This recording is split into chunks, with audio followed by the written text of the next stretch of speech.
आज जो ऱ्हास होत चाललेला आहे तो ऱ्हास या ठिकाणी थांबायला पाहिजे। यासाठी काम आपल्याला करावयाचं आहे। गावामध्ये या ठिकाणी वायू म्हणजे जी काय हवा आहे या हवेमध्ये सुद्धा आज प्रदूषण होत चाललेलं आहे बऱ्यापैकी। त्याच्यामध्ये सुद्धा या ठिकाणी आपल्याला काम करावयाचं आहे। त्यासाठी शासनाने सांगितलेलं आहे की शेवग्याचं झाड आणि सर मी आता आल्यावर आपल्या इथं बघितलं मी पहिल्यांदा की जैवविविधता म्हणजे पलीकडे जे आपलं उद्यान आहे की स्वर्गीय उत्तमराव पाटील जैवविविधता उद्यान। तर आता इथं आल्याला मी बघितलं की आपल्याला जे काय आपण जे झाडं लावलेले आहात ही सगळ्या प्रकारची आपण इथं झाडं लावलेली आहेत।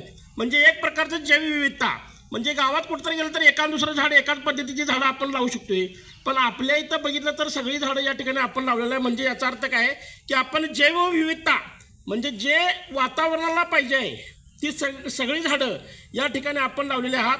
माझी आपणास विनंती आहे की बोरवाड ग्रामपंचायतीच्या वतीनं आम्ही तुम्हाला शेवग्याची झाडं आणि या ठिकाणी बांबू या ठिकाणी आपण देतो, कारण बांबू ही काळाची गरज आहे आणि शेवग्याची देखील काळाची गरज आहे। त्यामुळं आपल्याला या 4-8 दिवसामध्ये आम्ही बोरवाड ग्रामपंचायती वतीने शेवग्याची झाडं आणि बांबू लागवड करण्यासाठी या ठिकाणी ग्रामपंचायती वतीनं आपण तुम्हाला या ठिकाणी देणार आहोत। ती झाडंसुद्धा आपण या ठिकाणी